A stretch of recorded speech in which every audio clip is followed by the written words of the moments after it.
मैं और जगदीप जी जो यहाँ बैठ के बात कर रहे हैं, वो एक डिबेट है। आपस में हम जो सोचते हैं, हमारे आपस के जो सवाल हैं, जो मेरे जवाब हैं या जगदीप जी के जवाब हैं, ये सारे सही हैं, हम इसका होने का दावा नहीं कर जी, जी। सकते।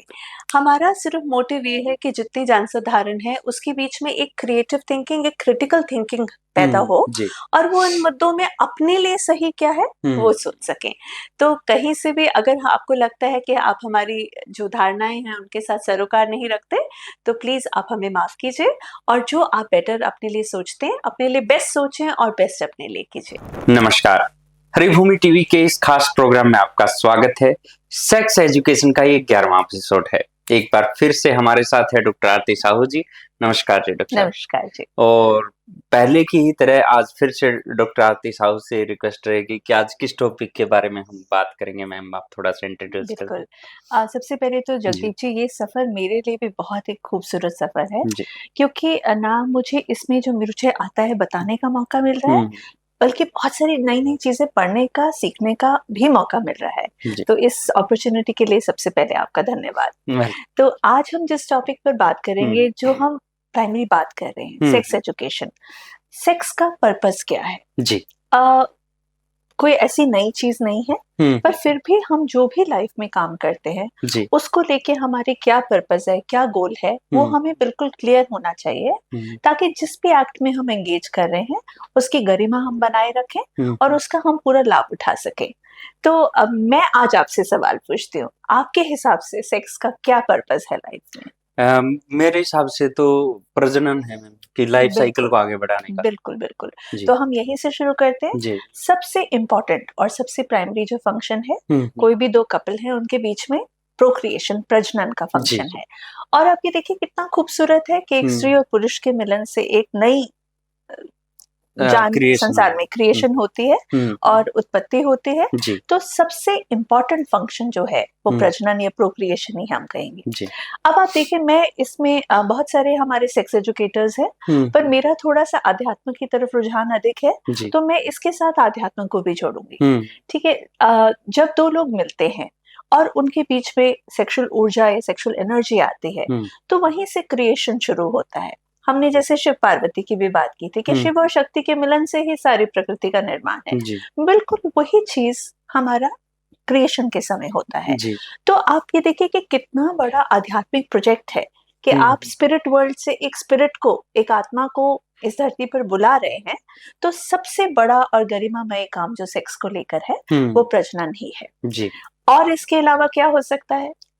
अब बच्चे तो आप 1 या 2 पैदा करेंगे, है ना जगदीप जी? हाँ, हेल्दी रहने का भी एक इसमें मुझे लगता है कि ज़रूरी है। बिल्कुल सही। आपका लाइफ एक तरीके से उस पे पटरी पे रहती है सारी बिल्कुल, चीज़ें। बिल्कुल। देखिए, हमारी सेक्स हमारी एक बुनियादी ज़रूरत है हुँ। और अच्छे पार्टनर के साथ एंगेज करने में डेफ़िनेटली आपकी मेंटल, फिज़िकल, इमोशनल सभी जी। तरह की हेल्थ ठीक रहती है। तो आपने बिल्कुल सही कहा कि regular intercourse with a good partner. जी। इंटरकोर्स वैसे में भी खुद ज़रूरी है, पर अच्छा पार्टनर अगर हो, तो वो आपको बहुत ज़्यादा हेल्थ वाइज़ एक बहुत अच्छा इंडिविजुअल रखता है, तो जी। हेल्थ के लिए बहुत ज़रूरी है। और आप क्या सोचते हैं? मैं भी जानना चाहती हूँ कि जनसाधारण क्या सोचता है? इसमें मुझे लगता है मैम कि जो जीवन का आनंद है ना, आनंद का मतलब कि उसका एक अलग दिमाग में हलचल पैदा होना, नई-नई चीज़ों के बारे में सोचना, उसमें से सेक्स भी एक है, बिल्कुल। कि जो आपको स्फूर्ति देता है। बिल्कुल, बिल्कुल, बिल्कुल। तो आप जो थर्ड आयाम की बात कर रहे हैं,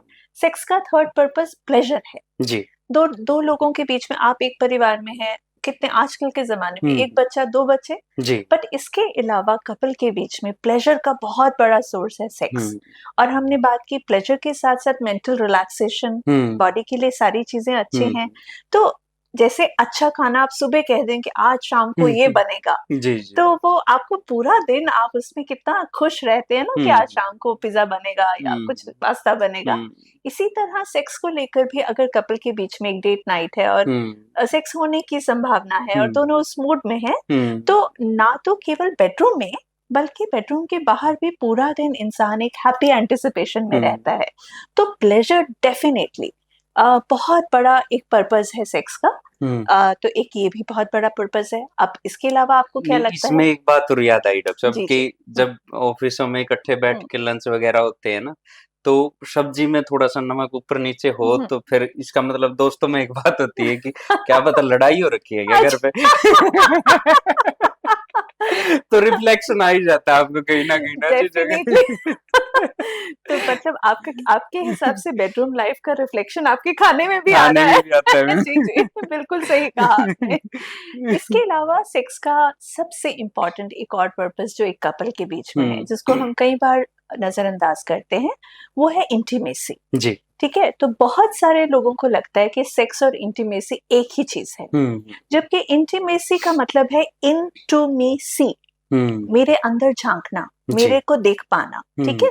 तो इंटीमेसी आपको कनेक्शन फ़ील कराती है, इंटीमेसी आपको एक-दूसरे के नज़दीक लाती है। वो जो क्लोज़नेस की भावना है, वो इंटीमेसी के माध्यम से आती है। सिक्योर भी करती है। सिक्योर भी करती है, डेफ़िनिटली आप सिक्योर फ़ील करते हैं। और सेक्स का एक बहुत बड़ा जो है दायित्व, मतलब इंटीमेसी बहुत ज़्यादा फ़िज़िकल तौर पे आती है। औरतें भावनात्मक होती हैं, शब्दों के माध्यम से भी अपनी अभिव्यक्ति कर पाती हैं। कई बार पुरुषों की लव लैंग्वेज केवल सेक्स के माध्यम से होती है। तो इंटीमेसी दर्शाने के लिए भी सेक्स बेहद ज़रूरी है। इसके अलावा आप देखेंगे कि जब हम सेक्स के लिए आगे बढ़ते हैं, तो ईगो भी हम कहीं न कहीं थोड़ा-सा ईगो की भी कमी होती है। क्योंकि जब आप सेक्स के लिए आगे बढ़ते हैं, तो आप निर्वस्त्र भी होते हैं। और यहाँ पे निर्वस्त्र होने का मतलब केवल कपड़े उतारने से नहीं है। जी। आप अपने जितने दिन भर में आप पत्रकार हैं, मैं डॉक्टर हूँ, जो मुखौटे आप समाज में पहन के चलते हैं, उन मुखौटों को भी आप एक क्षण के लिए उतार के बिल्कुल जैसे हैं, हूबहू वैसे ही अपने पार्टनर के सामने आते हैं। तो सेक्स हमें इंटीमेसी भी देता है और कहीं न कहीं कपल के बीच में ईगो भी कम करता है। तो जब ईगो कम होती है, तो नेचुरल सी बात है, झगड़े कम होते हैं। आप देखेंगे किसी भी कारण से अगर पुरुष को या स्त्री को रेगुलर सेक्स नहीं मिल पा रहा मैरिड लाइफ में, तो फ्रस्ट्रेशन बढ़ती है, छोटी-छोटी बात पे झुंझलाना, गुस्सा आना। और जब अगर रेगुलर हेल्दी सेक्स लाइफ हो, तो छोटे-छोटे बहुत सारे झगड़े जो होते हैं, वो आसानी से निपट जाते हैं, झगड़े की स्टेज तक नहीं पहुँचते। तो आपस में एक अच्छा हार्मनी बना के रखने के लिए भी कपल के बीच में सेक्स होना रेगुलर बहुत ज़्यादा ज़रूरी है। ये तो हुई जो बातें हम आम एक रिलेशनशिप में देखते हैं। बहुत सारे लोग जो सेक्सुअल एनर्जी है और सेक्सुअल ऊर्जा है, उसको आध्यात्मिक ग्रोथ के लिए भी यूज़ करते हैं। तो एक बहुत इम्पोर्टेंट आयाम सेक्सुअल एनर्जी का या सेक्स का आध्यात्म के आगे मार्ग में आगे बढ़ने के लिए भी है। अब अगर हम देखें जो ऑर्गेज़्म जिसको हम चरम सुख कहते हैं, वो छोटा-सा जो एक क्षण होता है, उसके अंदर आप एक उस स्टेट में पहुँच जाते हैं जिसको हम ब्लिसफुल, बहुत आनंद की स्टेज होती, चाहे वो क्षण भर के लिए है। शून्य जिसको हम कहते हैं, जहाँ आप समय से और बाकी चीज़ों से बिल्कुल परे चले जाते हैं और इसीलिए वो इतना अच्छा प्रतीत होता है। जो ऋषि-मुनि हैं वो साधना के माध्यम से उसी एक क्षण को बढ़ाने की कोशिश करते हैं। कोई योग कर रहा है, कोई तप कर रहा है। हम लोग गृहस्थ आश्रम में हैं या हम नॉर्मल लोग हैं, तो हमारे लिए ये चीज़ें सहज नहीं है। तो इसीलिए कहते हैं कि गृहस्थ आश्रम में अगर आप हैं और रेगुलर लविंग सेक्स कर रहे हैं, तो उस सेक्स के माध्यम से भी आप आध्यात्म के पाथ पर आगे बढ़ सकते हैं। तो एक बहुत बड़ा पर्पस सेक्स और सेक्सुअल एनर्जी का आध्यात्म को आगे बढ़ाना है। तो अगर हम देखें ये सारे पर्पसेस सेक्स आपकी लाइफ में पूरे करता है। कुछ ऐसे पर्पसेस भी हो सकते हैं या गोल्स हो सकते हैं जो कि सेक्स के नॉर्मल अच्छे पॉजिटिव एस्पेक्ट से परे हैं। जैसे सेक्स को एज ए करेंसी यूज करना, देह व्यापार में बहुत सारे आजकल तो प्राइम लोकेशंस ऐसे बन गए हैं, बैंकॉक हो गया, थाईलैंड हो गया, जहाँ पे लोग केवल इन्हीं चीजों के लिए जा रहे हैं, राइट? तो वो एक नेगेटिव एस्पेक्ट भी है। तो एक्चुअल पर्पस से लोग इसके भटक रहे हैं, इसीलिए बहुत सारा समाज सेक्स को लेके टैबू में भी आ गया है, क्योंकि सेक्स को एज ए करेंसी इस्तेमाल करने लगे हैं। तो देह व्यापार में करेंसी, इवन यहाँ तक कि शादीशुदा जीवन में भी कई बार लेडीज, कई बार आदमी सेक्स को रोक कर पार्टनर को सेक्स ना देकर उसको बात मनवाने का जरिया या अपना मनमुटाव दिखाने का ब्लैकमेलिंग का जरिया। तो ये कुछ नेगेटिव एस्पेक्ट्स हैं जो कि लोग रॉन्गफुली सेक्सुअल एनर्जी जी। को यूज कर रहे हैं।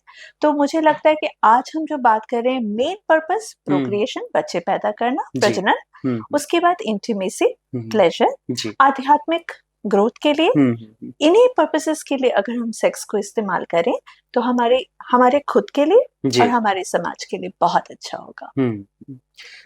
ये भी है डॉक्टर साहब कि रेगुलर सेक्स से मतलब पहले ये कहते थे कि बेडरूम में इकट्ठा सोने का मतलब ये है कि आप जितनी भी आपको दिन में परेशानियां हुई, जैसे भी दिक्कतें हुई, वो वहां जाके आप वो चीजें भूल जाते हैं। और सिर्फ सेक्स नहीं, वो बातचीत का भी एक जरिया है, जो शाम को बैठ के इकट्ठा बातचीत करते हैं, वहां पे जो कन्वर्सेशन होती है, वो भी एक उसका पार्ट मुझे लगता है। जी जी बिल्कुल।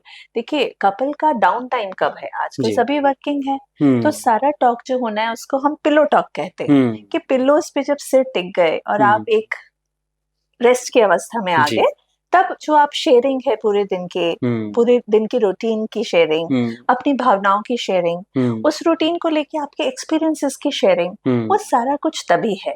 और धीरे धीरे आप जो दिन भर में गार्ड्स और मुखौटे लगा के बैठे हैं, वो भी नीचे आते हैं, कहीं ना कहीं सहज हो जाते हैं। और फिर आप वस्त्र भी वैसे पहने होते हैं, आप बिल्कुल रिलैक्स होते हैं।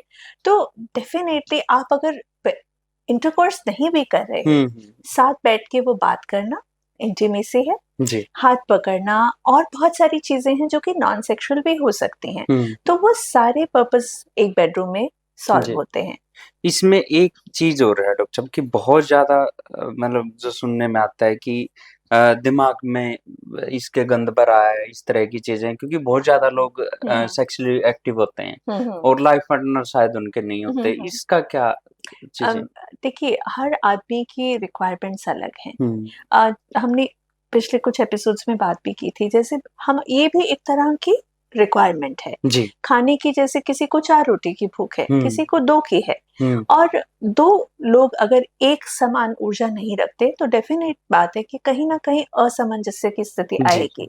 तो हर आदमी की अपनी रिक्वायरमेंट्स हैं। मैं आपको एक बहुत ही अच्छी मजेदार बात बताती हूँ। हमारे ज्योतिष में, इंडिया देखिए कितना एडवांस्ड है, ज्योतिष में जब गुण मिलान करते हैं तो उसमें एक हम कहते हैं 36 के 36 गुण मिल गए, तो उसमें एक गुण होता है योनि। तो उसमें वो देखते हैं कि इस कपल की सेक्सुअल कंपैटिबिलिटी कितनी होगी। आप ये देखिए, हमारे पुराने जो हैं वेद पुराण और ज्योतिष शास्त्र है, तो इस बात का भी ध्यान रखा गया है उसमें कि इनका सेक्सुअल कंपैटिबिलिटी कितना होगा। क्योंकि अगर 2 अलग अलग कंपैटिबिलिटी वाले लोगों की शादी होती है तो फिर नेचुरल सी लाइफ है कि उनकी शादीशुदा जिंदगी में दिक्कत आ सकती है। जी जी। इसके हल थोड़ा सा आप बात करें तो। देखिए, हल की अगर बात करें तो यहाँ सबसे इम्पोर्टेंट है काउंसलिंग और ओपन कम्युनिकेशन कपल के बीच में। क्योंकि प्रॉब्लम्स की जड़ क्या है कि दोनों अपनी अपनी रिक्वायरमेंट्स शेयर नहीं कर रहे। कई बार, जैसे हमने पहले भी बात की, कि उन दोनों की लव लैंग्वेज भी फर्क होती है, कि आदमी का प्रेम का अभिव्यक्ति करने का ढंग और औरत के प्रेम की अभिव्यक्ति अलग होते हैं। तो क्योंकि वो दोनों बेडरूम के बाहर खुश नहीं है, इसलिए बेडरूम के अंदर भी किसी सामंजस्य पे नहीं पहुंच पाते। तो खुद में अगर ओपन कम्युनिकेशन से चीजें हल नहीं हो पा रही, तो बहुत बेटर रहता है कि आप किसी रिलेशनशिप काउंसलर या सेक्स काउंसलर की मदद लें। तो मैं अपने ऑडियंस से कहूंगी कि अगर आप इस तरह की किसी भी प्रॉब्लम को फेस कर रहे हैं तो आप अपॉइंटमेंट लेके मुझसे मिल भी सकते हैं, और मैं कोशिश करूंगी कि आपके as a couple in problems को सॉल्व भी करूं। थैंक यू डॉक्टर साहब। मेरे ख्याल से इसको तो आज था टॉपिक, लाइफ में सेक्स क्यों जरूरी है और इसकी क्या जरूरत है शरीर को। तो डॉक्टर साहब हमारे साथ बने रहेंगे। आपका कोई सवाल है इसके विषय में तो आप जरूर पूछें और वीडियो को शेयर जरूर करते रहें ताकि हम लगातार चलते रहें। थैंक यू, धन्यवाद।